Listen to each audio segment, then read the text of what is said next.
Nyamata mukumona apayo ndithu ndi student ku Mubasi. Iyeyo ndithu dzina lake ndi Fortune Milanzi.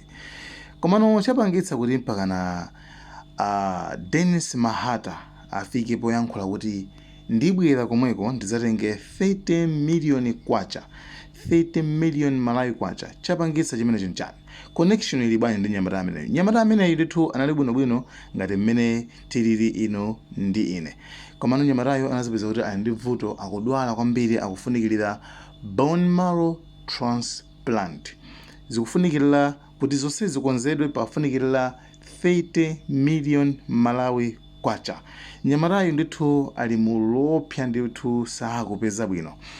Anyway, ndithu Dennis Mahata nkhani ndithu itapeza anayankhulapo ndithu mpakana analemba pa tsamba lawo la Facebook, ndipo anawapanga tag anthu okwana ndiyesa kuti follow.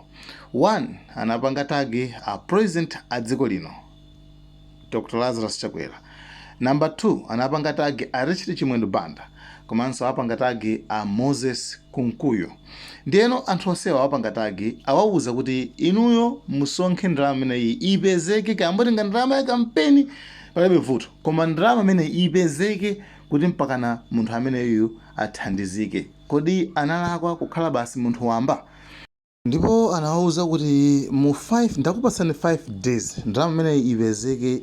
Ikapanda kupezeka ndalama imeneyo 30 million Malawi kwacha ndibwera ndekha kudzatenga.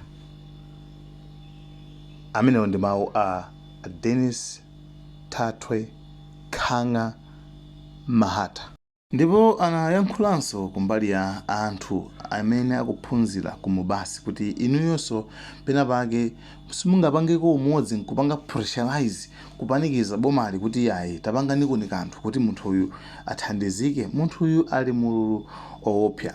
Komanso ndithu anayankhula zingapo zimene tikudziwanso kuti ife anthufe makamaka timaoneka ngati pa ife andale akamationa ife amaona mavoti, amaona manambazi, sationa ngati wanthu. Anakakhala kuti umo ndimene amayankhula kuti anakakhala kuti uyuyu ndi munthu mmodzi, mwana wa munthu wandale odziwika bwino, ndiye kuti ndalama imenenso kuti idakasowa yayi ndithu idakasonkhedwa ndipo anakapereka kuti munthu uyu athandizike.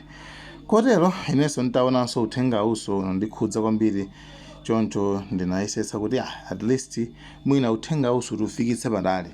Yetu tufikitse patali kuti mwina makenso enanso mwina nkuthandizirapo.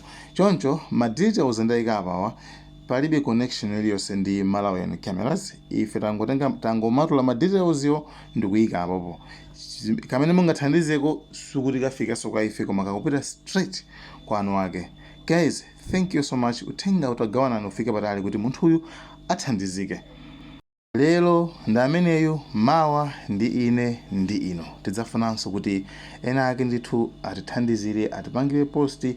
Kuthandiza sikuchepa. Olo kungopanga share, kungopanga posti, kumene kuso ndikuthandizanso kumtathandiza munthu amene. Guys, thank you so much Malawian Cameras. Like, share, Malawian Cameras, subscribe.